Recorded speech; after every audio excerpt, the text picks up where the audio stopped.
Now, I'm sure a lot of you guys know about the new live-action adaptation that has come out for the classic anime Cowboy Bebop on Netflix. I myself have tried watching this series multiple times, but each and every time I have tried, I've always fallen asleep. I don't know whether it's just from work exhaustion or whether I was just bored with the series, but regardless, I have tried watching it a few times, and I've just fallen asleep. I don't know why. Now, I really want to give this one a fair chance at some point, but this series has got to be one of the most polarizing things in the anime community. People either love it, they absolutely hate it, or they just don't care. However, I will not be talking about this series for now. Instead, I will be addressing something that came out just recently that I think needs to be brought attention to, and that will be this right here. That's right, folks. Cowboy Bebop now has its own comic miniseries. And at first, I won't lie to you guys. When I first saw this, I was thinking, oh, cool, so they're promoting the Netflix series with a new miniseries in comic form. And at first, I thought, okay, yeah, sure. And I ignored it at first. But over time, I got a little bit curious, especially seeing how it was sitting there in the new release racks. I was thinking, you know what? I'll give this a chance. If it sucks, it sucks. But after reading it, I actually really enjoyed it. Like, the Netflix series itself might be bad, or at least polarizing, but some of the related media that has come out for it has been really good. This one took me by surprise, no less.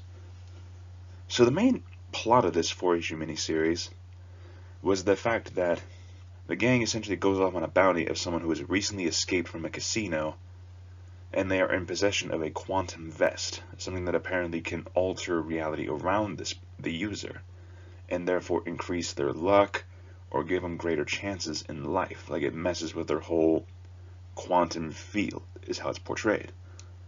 Now, with this whole plot, it felt like it would pass for like an episode, or at least a two-parter within the original series, or even in the Netflix series for that matter. But I will say this, the cover art is definitely well done here, especially when they have like these nice little stills in the front with like all the live action characters. Definitely was a plus. But besides the plot, I want to tell you something that really stuck out to me. The art style for this comic really stuck out to me. I mean, look at this. It's colorful, it's bright, but the character designs themselves are like very rough, very like sketch-like. Honestly, just everything about this art style just suits Cowboy Bebop to a T. Bright colors, but also like the rough look to it. Like just the character designs themselves look rough, they look sketched up, they look really nice, and all the colors just really makes everything pop on the page. This is what definitely kept me reading most of the time, was just how colorful this whole comic was. And honestly, by the end of it, I actually thoroughly enjoyed it. I really did. Not only that, but there's something else that came out to promote this series as well. There's an actual prequel novel that also promoted the series, Red Planet Requiem.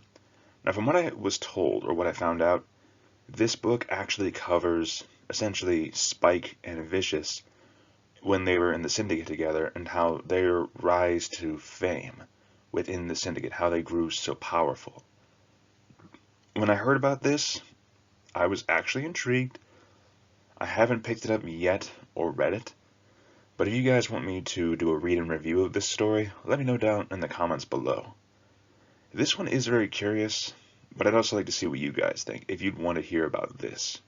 I've heard only good things, so I might check it out. But again, I'm unsure. So all in all, while I might not be the biggest fan of the new Netflix series, as of right now, nor do I think I will be because I respect the original anime too much, I did enjoy this comic series for what it was. Just a short little miniseries which I thought would work perfectly as a two-parter in either the original anime or even in the Netflix series. Either way, it worked. It reminded me a lot of classic Cowboy Bebop. It was grim, it was funny at times, it was full of action, and I loved it. The art style especially is what kept me reading throughout, just because of how colorful and well done that it was. Honestly, I do recommend checking out this comic series, and I might actually be checking out more of Titan comics in general. From what I've seen, they actually have a lot of other classic anime stuff in there, like Robotech. Now that one is one I'd love to read. But once again, give this comic a shot and then see what you think. There is actually a new trade paperback coming out for it next month, and for those of you who do not have the time to collect all 4 issues of this comic series, definitely go ahead and check out the trade paperback, or at least pre-order it. Anyways, you guys, thank you once again for listening, and this is Rambling Collector, signing off, and I will be back with another one for you all soon. Ciao.